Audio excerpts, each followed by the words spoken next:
Hello and welcome to Victor classes. आज हम लोग लेकर आए हैं एमयू 11th कॉमर्स कैसे निकालें, एंट्रेंस में कितने क्वेश्चंस आएंगे, किस किस टॉपिक्स आएंगे, क्या इंपॉर्टेंट टॉपिक्स हैं और मेरिट क्या रहने वाली है या क्या रहती है।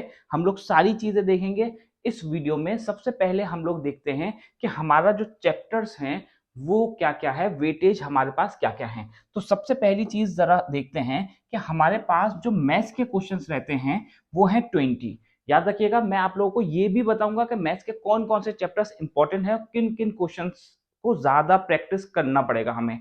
उसके बाद सिविक्स से हमारे पास आता है 15 नंबर का। याद रखिएगा, सिविक्स जो आता है हमारे पास उसमें इंडियन पॉलिटी इन्वॉल्व रहता है।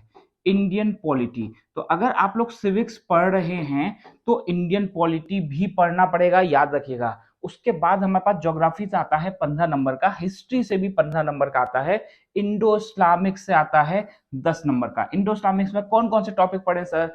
इंडो इस्लामिक में हमें सबसे पहले पढ़ना है जो अलीगढ़ मूवमेंट है वो, अलीगढ़ मूवमेंट, अलीगढ़ मूवमेंट हमें पढ़ना है। उसके बाद हमें पढ़ना है जो मुगल एम्पायर है वो, दिल्ली सल्तनत हमें पढ़ना है।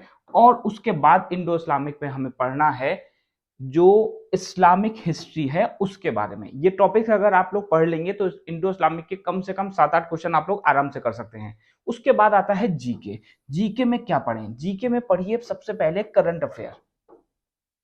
करंट अफेयर पढ़ना पड़ेगा हमें सबसे पहले। उसके बाद हमें कुछ जो एक्स्ट्रा नॉलेज की चीजें होती हैं जैसे बुक्स एंड ऑथर्स हैं, स्पोर्ट्स से रिलेटेड, ऑर्गेनाइजेशन, मैंने आगे अभी सब बताया है कि क्या क्या पढ़ना हमारे लिए जरूरी है, किस किस टॉपिक से।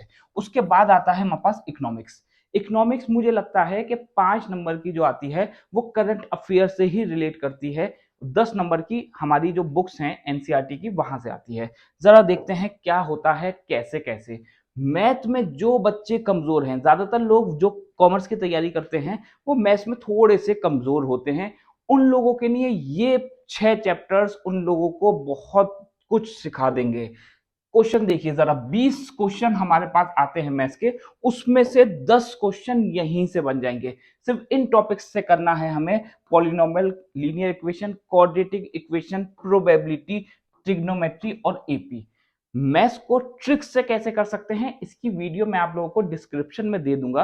आप लोग कोशिश करिएगा कि वहां से अगर आप लोग सीख सकें ज्यादा से ज्यादा चीजें तो वो बहुत आसानी रहेगी आप लोगों के लिए। तो ये था मैथ। उसके बाद आते हैं इंपॉर्टेंट टॉपिक्स। इंटरनेशनल ऑर्गेनाइजेशन मतलब हुआ ये कि यूनिसेफ, यूनेस्को, डब्ल्यूएचओ, यूएन, ये सारी इंटरनेशनल ऑर्गेनाइजेशंस हैं। ये कब स्टार्ट हुई हैं, कौन इनका हेड है, कहाँ इनका हेडक्वार्टर है, ये सब चीजें हमें आनी चाहिए। उसके बाद आता है, ये सारे इंपॉर्टेंट टॉपिक हैं, सिर्फ इन्हीं से कम 20-25 क्वेश्चन बन जाते हैं सिर्फ इसी से।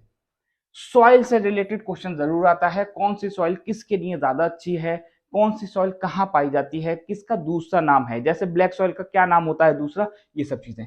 उसके बाद दिल्ली सल्तनत है। दिल्ली सल्तनत की बहुत अच्छी वीडियो मैंने आप लोगों के लिए बनाई हुई है, ट्रिक के साथ, उसमें हम याद कर सकते हैं सारी चीजें। उसके बाद पालमपुर विलेज से क्वेश्चन जरूर आता है, बहुत आसान सा क्वेश्चन होता है ये, आप लोग एनसीईआरटी से पढ़ लिएगा चैप्टर, आप लोगों के लिए बहुत काफी रहेगा ये। उसमें ये पूछ जाता है कि वहां की कंडीशन क्या थी, वहां जो पॉपुलेशन थी वो कितनी एससी थी, ये सब चीजें बहुत आसान सा है, पलमपुर विलेज, इससे पढ़ सकते हैं। उसके अलावा हमारे पास बुक एंड ऑथर से क्वेश्चन बन जाता है।